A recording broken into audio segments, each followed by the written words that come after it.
You were raised to be a good person, generous, selfless, accommodating, always thinking of others first, always putting your needs second, always making yourself smaller so other people could feel bigger. And you did it. You became exactly what they asked you to become. And it's the reason your manifestations don't work. I know that's a hard thing to hear. So let me say it more precisely. The version of good you were taught, the specific set of behaviors that were rewarded with love, approval, and belonging when you were young, that version of good was not designed to help you thrive. It was designed to make you manageable, easy to control, safe for the people around you. And the cost of performing that version of good your entire life is that you've been sending the universe one consistent signal over and over for years. My needs don't matter. Other people come first. I do not have permission to take up space, ask for what I want, or receive more than I've been given. That's the signal, and the universe has been responding to it faithfully. It has given you exactly what you've been asking for, a life where your needs come last, where other people's comfort takes priority over your desires, where you are allowed to want, but never allowed to have. In this video, I'm going to show you the 5 things you were taught are bad that are actually essential for manifestation. 5 qualities you were punished for as a child that are the exact qualities the universe requires before it will deliver what you want. And I need you to understand this is not about becoming cruel, selfish, or harmful. The word bad is in quotes for a reason. What I'm describing is the dismantling of a prison you didn't know you were living in, a prison built from the word good, a word that was used over and over to train you to abandon yourself. And as long as you're inside that prison, every manifestation technique in existence will fail, because you can't attract a life you don't believe you're allowed to have. Quality number 3 is the one that will hit hardest. It's the one you were punished for most viciously as a child, and it's the one the universe is waiting for you to reclaim before it can give you what you've been asking for. And quality number 5, the final one, is the one this entire video has been building toward. It's the quality that terrifies good people the most, and it's the key that unlocks everything. 5 qualities. Let's start with the one you abandoned first. The first quality you need to reclaim is the one that makes your stomach clench just hearing it. Selfishness. The willingness to put yourself first. To prioritize your needs, your desires, and your well-being before the comfort of others. Your entire body just reacted to that. Something tightened. Something flinched. That flinch is not a moral response. It's a programmed response. It was installed in you before you were old enough to evaluate it. And it has been running your life ever since. Here's how it was installed. When you were a child, 2, 3, 4 years old, you were naturally selfish. Not cruelly, developmentally. Children are designed to prioritize their own needs. It's a biological survival mechanism. I'm hungry. I want that. Pay attention to me. This is mine. That's a healthy child expressing healthy needs. But somewhere along the way, that healthy expression was met with punishment. Not always dramatic punishment. Sometimes just a look, a tone, a withdrawal of warmth. Don't be selfish. Think about others. Stop being so demanding. Good children share. Good children don't ask for so much. And the child, who depends on love for survival, learned the lesson instantly. My needs are a problem. Expressing what I want makes me unlovable. Being selfish means being abandoned. And so the child made a trade. I will abandon my needs to keep your love. That trade is still active. You are still making it. every single day. Every time you say yes when you mean no. Every time you neglect your own needs to manage someone else's feelings. Every time you put yourself last and call it virtue. Now look at what this does to your manifestation practice. You sit down to manifest. You set an intention for abundance, for love, for freedom, and somewhere deep in your nervous system, a child is whispering, "You're not allowed to want that. Wanting that much is selfish, and selfish means unloved, and unloved means dead." The intention says, "I want more." The programming says, "Wanting more is dangerous." And the universe, reading the total signal, delivers the programming. Because the programming is louder, older, and more deeply encoded than any intention you set. You cannot manifest a life where your needs are met if you are unconsciously broadcasting that your needs are a burden. The universe takes you at your word, and the word your nervous system has been speaking since childhood is, "I don't deserve to come first." Here's the reframe.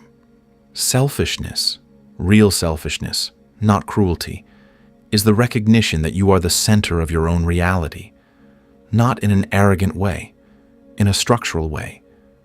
You are the point from which your entire experience radiates. If the center is depleted, neglected, and running on empty, everything that radiates from it will carry that depletion.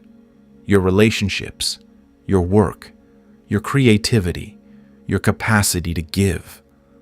All of it. The most generous, most loving, most impactful people on the planet are profoundly selfish in the way that matters. They take care of themselves first. They guard their energy. They fill their own cup.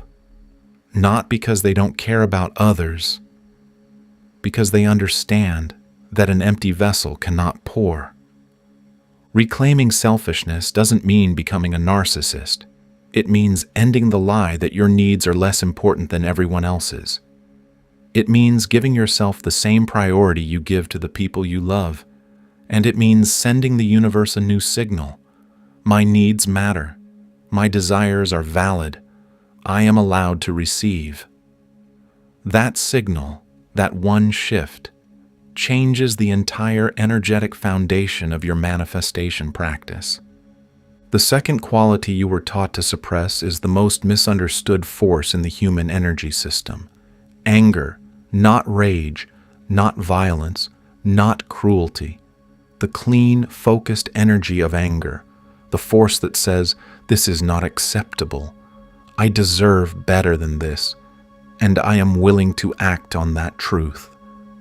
You were taught that anger is bad, that good people don't get angry, that spiritual people transcend anger, that evolved people respond with compassion and understanding, not with fire. And you bought it. You swallowed your anger for years, decades. You turned it inward. You converted it into anxiety, depression, chronic fatigue, people-pleasing, and a smile that never quite reaches your eyes. And in doing so, you cut yourself off from the most powerful fuel source available for transformation and manifestation. Anger is not a malfunction. Anger is a boundary system. It's the body's built-in alarm that fires when something is violating your integrity, your values, or your right to exist fully. It is the energy of NO. And NO is one of the most essential words in the vocabulary of manifestation. Because manifestation requires two movements, not one. The first movement is moving toward what you desire. Every manifestation teacher talks about this. Visualize what you want, feel it, attract it, move toward it. But the second movement is equally important and almost never discussed. The second movement is away, moving away from what you will no longer tolerate, rejecting what no longer serves you, burning the bridge to the old reality so completely that returning is not an option. And the energy that fuels the second movement is anger. Without anger, you can visualize a new reality all day long, while continuing to tolerate the old one. You can affirm abundance while accepting a job that insults your worth. You can intend love while staying in a relationship that diminishes you. You can manifest freedom while obeying every expectation others have placed on your life. Anger is the force that says, "Enough. I am done tolerating this." Not because I hate it, because I finally love myself enough to refuse it. Here's what anger does to your energetic field when you allow it to move through you cleanly, without suppression and without explosion. It clears, it purifies. It burns away the false tolerance, the fake acceptance, the performative peace that was keeping you stuck. It creates an energetic vacuum, a cleared space where new reality can enter. Without that clearing, there is no room for the manifestation. The old reality is still occupying the space. Think of it as controlled fire. In ecology, controlled burns are used to clear dead vegetation from a forest floor. The dead material is blocking new growth. The fire doesn't destroy the forest. It removes what's already dead, so the living things can finally grow. Your suppressed anger is a controlled burn waiting to happen. It's not going to destroy your life. It's going to clear the dead wood, the tolerated mediocrity, the accepted disrespect, the relationships and situations you've been too good to leave, so that something alive can finally grow in its place. Reclaiming anger doesn't mean screaming at people. It means telling the truth when you've been performing a lie.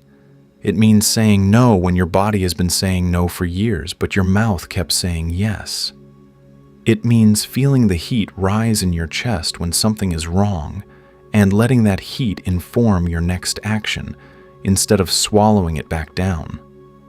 It means trusting that the anger is intelligent, that it's pointing at exactly the thing that needs to change. And it means understanding that the universe cannot deliver a new reality while you're still tolerating the old one. Anger is the energy that ends toleration. And ending toleration is the prerequisite for every major manifestation. Quality number 3 is the one that lives closest to the wound. It's the one that was beaten out of you most thoroughly, not always physically, sometimes with silence, sometimes with shame, sometimes with the most devastating weapon a parent or authority figure has: the withdrawal of love. The third quality is disobedience, the willingness to defy the rules, expectations, and scripts that were written for your life by people other than you. Before you were old enough to choose, your life was scripted, not maliciously, but completely. Your family scripted what was possible for someone like you. Your culture scripted what success looked like. Your religion or community scripted what was moral, acceptable, and permitted. Your economic class scripted what you were allowed to aspire to. And your education system scripted what kind of intelligence mattered and what kind didn't. By the time you were 10 years old, the script was essentially complete. And the central instruction of that script, the command encoded beneath every other rule, was this: obey. Follow the script. Stay within the boundaries. Do what's expected. Don't deviate. Don't question. Don't reach beyond what the script permits. Every manifestation you've been struggling to achieve that falls outside the boundaries of that script is a manifestation your system has been actively blocking, because bringing it into reality would require disobedience. And disobedience, your nervous system learned, means losing love. This operates with brutal precision. Watch how it works. You want financial abundance, but the script says, people in our family don't get wealthy. We're working class. Rich people are different from us. Your manifestation requires you to disobey the family script, and your nervous system, which equates the family script with survival and belonging, blocks the manifestation to keep you safe. You want creative freedom, but the script says, art isn't a real career. Get a stable job. Be responsible. Your manifestation requires you to disobey the cultural script, and your system blocks it. You want deep, passionate love, but the script says, don't be too much, don't want too much, settle for what you can get. Passion is irresponsible. Your manifestation requires you to disobey the relational script, and your system blocks it. You want to live on your own terms, but the script says, that's selfish, that's reckless. What will people think?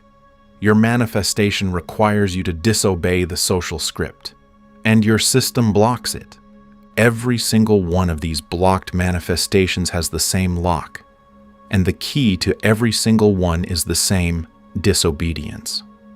The willingness to say, the script you wrote for me is not the life I'm choosing, and I'm going to build something outside of its boundaries, even if that means disappointing every person who handed me that script. And this is where it hurts, because the people who wrote the script were almost always the people you loved most. Your parents, your grandparents, your community, your culture. They didn't write it to harm you. They wrote it to protect you. They wrote it from their limitations, their fears, their inherited scripts. They gave you the map they had, not because it was the right map, but because it was the only map they knew. And disobeying the script feels like betraying them, like rejecting their love, like saying, what you gave me wasn't good enough. And that guilt, that deep, bone-level guilt of surpassing the people who raised you, is the heaviest chain that keeps manifestations locked in place. But here's what nobody tells you about disobedience. Disobeying the script is not a rejection of the people who wrote it. It's a completion of what they started. They did the best they could with what they had. And now you're doing better. Not because you're superior, but because you have access to possibilities they couldn't see. Surpassing the script is not betrayal. It is the greatest honor you can give the people who sacrificed to get you this far. You're building further because they built the foundation. Reclaiming disobedience starts with one question. Ask yourself, what would I do, create, or become if I had no script to follow? If no one had ever told me what was possible or appropriate for someone like me, what would I reach for? The answer to that question is your real manifestation, the one your soul has been trying to create since before the script was written. And every time you move toward it, every time you take one step that the script forbids, you are not being bad, you are being free. And freedom is the prerequisite for every manifestation that matters. 2 qualities left, and we've now arrived at something most people refuse to look at. The 4th quality is the one that lives in your throat, the one you choke down every time it tries to surface, the one you've been ashamed of for so long that you've almost convinced yourself it doesn't exist.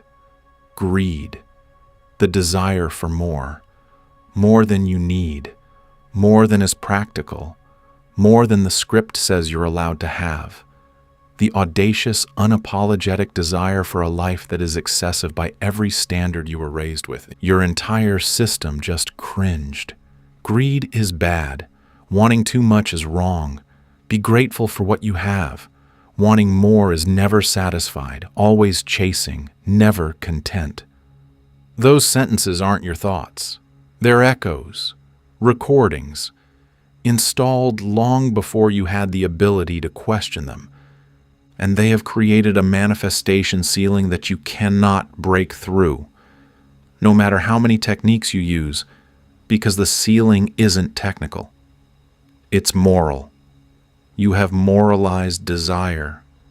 You've turned wanting into a sin, and you cannot manifest what you've made morally wrong to receive. Here's the truth about desire that was deliberately hidden from you. And I say deliberately because the suppression of desire in populations has always served the interests of the people in power, not the people doing the desiring. Desire is not a flaw.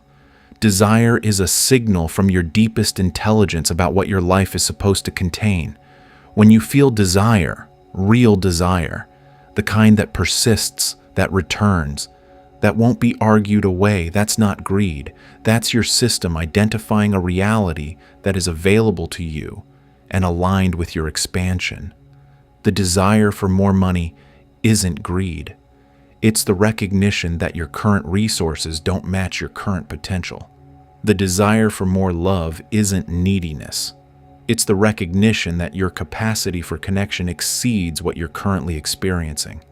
The desire for more freedom isn't irresponsibility. It's the recognition that the constraints on your life are no longer serving your growth. Desire is intelligence. It's your system scanning possible futures and identifying the ones where you are most fully expressed. Suppressing desire doesn't make you spiritual, it makes you obedient. And obedience, as we've established, is the lock on the door. Now consider what happens energetically when you suppress desire. You want something. The wanting rises in your body as energy, as heat, as excitement, as a pulling sensation towards something larger. That's raw manifestation fuel, pure creative energy with a specific direction. And then the shame response activates. That's too much. That's greedy. Who do you think you are? And the energy doesn't disappear. It collapses. It folds inward. It converts from creative fuel into guilt, anxiety, and a vague sense of being fundamentally flawed for wanting what you want. Every time you shame your own desire, you are taking the exact energy that would fuel the manifestation and converting it into the energy that blocks it. You are manufacturing your own ceiling, not with your beliefs, with your moral framework, with the idea that wanting is wrong. Reclaiming greed, reclaiming the permission to want outrageously, abundantly without apology, reverses this process. The desire rises. You let it rise. You feel the heat, the pull, the excitement, and instead of collapsing it with shame, you let it expand. You let it become the signal you broadcast to the universe. Not a whispered guilty request. A full-throated declaration. I want this. I deserve this. And I am done pretending that wanting less makes me a better person. Here's the practice. Take a piece of paper and write at the top, if wanting were not a sin, I would want. And then write. Without filtering, without editing, without the voice that says, that's too much, or be realistic. Write the desires you've been carrying in secret, the ones you've never spoken aloud because they felt too greedy, too excessive, too unreasonable. Write them down, every single one. That list is not a confession of your flaws. That list is a blueprint of your unlived life. It is a map of the realities that are available to you and trying to get your attention. And every item you've been suppressing with shame is a manifestation that has been waiting, sometimes for years, for you to give it permission to exist. Give it permission. That's quality 4. The 5th quality is the one that everything else has been building toward. It's the one that most people will never reclaim, not because they can't, but because reclaiming it requires confronting a truth about manifestation that the spiritual community almost never says out loud. Quality number 5 is ruthlessness, the willingness to cut away everything that doesn't serve your highest reality, without negotiation, without guilt, and without waiting for permission. Before your nervous system rejects this, let me define what ruthlessness actually is, because it's not what you think. Ruthlessness is not cruelty. Cruelty is harming others for your benefit. That's not what this is. Ruthlessness is the unwavering commitment to your own evolution, even when that commitment requires you to make decisions that other people won't understand, won't approve of, and won't forgive you for. Here's why ruthlessness is the key that unlocks everything. You can reclaim selfishness, You can prioritize yourself. You can reclaim anger. You can feel the fire and let it clear the dead wood. You can reclaim disobedience. You can reject the script. You can reclaim greed. You can give yourself permission to want. But without ruthlessness, you will never act on any of it. Because acting on these qualities has a cost, and the cost is almost always relational. People will be disappointed. People will feel abandoned. People will be angry. People will tell you that you've changed. And they won't mean it as a compliment. Friendships will end. Family dynamics will shift. You will become unrecognizable to people who loved the old you, the accommodating, quiet, manageable, good version of you.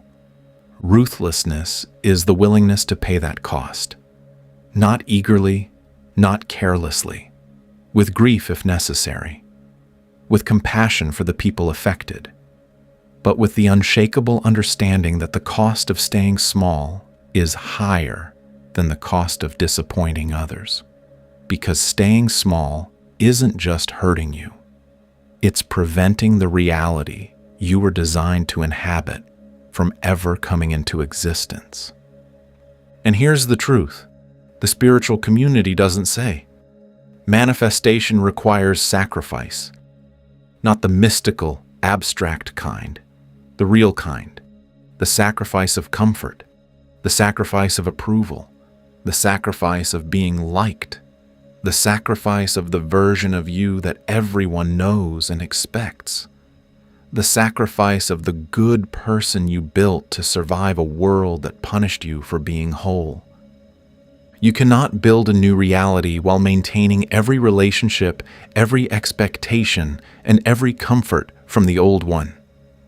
The new reality requires space, and that space is created by cutting away, ruthlessly, precisely, lovingly, the things that no longer belong. This doesn't mean destroying relationships out of ego. It means having the conversation you've been avoiding for years.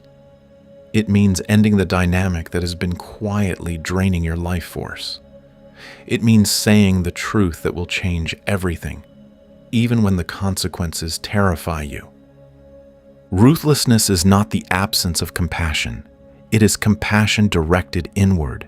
It is the decision to treat your own life, your own potential, and your own reality with the same fierce protectiveness that you have been giving to everyone else for your entire existence. Look at what happens when you hold all 5 qualities together. Selfishness says, "My needs matter." Anger says, "And I will no longer tolerate their suppression." Disobedience says, "Regardless of what anyone else's script demands." Greed says, "And I will want outrageously without apology." Ruthlessness says, "And I will act on all of this, even when the cost is high, because the alternative is a half-lived life, and I refuse." That combined signal, all 5 qualities broadcasting simultaneously, is the most powerful energetic transmission a human being can send. It is the signal of someone who is fully claiming their right to exist on their own terms. And the universe responds to that signal with a ferocity that matches it. Because the universe doesn't reward the polite, it rewards the clear. And nothing is clearer than a person who has stopped apologizing for being alive. Reclaiming ruthlessness is one decision repeated daily. Every morning ask, what am I tolerating today that contradicts the reality I'm building? And then act. One cut per day, one boundary per day, one truth told per day, one thing released per day that belongs to the old reality and has no place in the new one. You don't have to burn your life down in a weekend, but you have to be willing to dismantle it piece by piece with the quiet, relentless precision of someone who knows that what they're building on the other side is worth more than what they're leaving behind. Let me tell you what nobody told you when you were young. You were never supposed to be good. Not the way they meant it. Not small. Not quiet. Not manageable. Not last in line. not performing a version of yourself that made everyone else comfortable while your real self suffocated behind the mask. The good person you built was a survival strategy, and it worked. It kept you safe when you were small and dependent and needed love more than you needed authenticity. That good person saved your life, and now it's time to let them retire, not with contempt, with gratitude, and with the recognition that you don't need saving anymore. You are allowed to be selfish, to put yourself at the center of your own life. You are allowed to be angry, to feel the fire that says no more. You are allowed to be disobedient, to defy every script that was written without your consent. You are allowed to be greedy, to want more than anyone told you was reasonable. And you are allowed to be ruthless, to cut away everything that stands between you and the life you were designed to live. These are not the qualities of a bad person.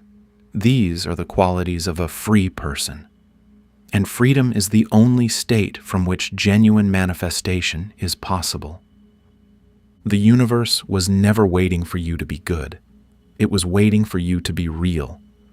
And real includes the parts of you that were labeled bad, dangerous, selfish, angry, greedy, and too much. Real includes all of you, not the curated, acceptable version. The whole thing, the wild, wanting, unapologetic, alive thing that was always underneath the performance. Let that thing out. Let it speak. Let it want. Let it burn what needs burning and build what it was always meant to build. That's not being a bad person. That's being a complete person. And complete people manifest what incomplete people never will. In the comments, tell me which quality you've been suppressing the longest. Selfishness, anger, disobedience, greed, or ruthlessness. Subscribe if this channel gives you permission to be things other channels won't. And share this with the person in your life who has been so good for so long that they've forgotten what it feels like to want something without apologizing for it. You were never too much. You were always just enough. The problem was never your desire. The problem was the cage they built around it and called it goodness. The cage is open now. Walk out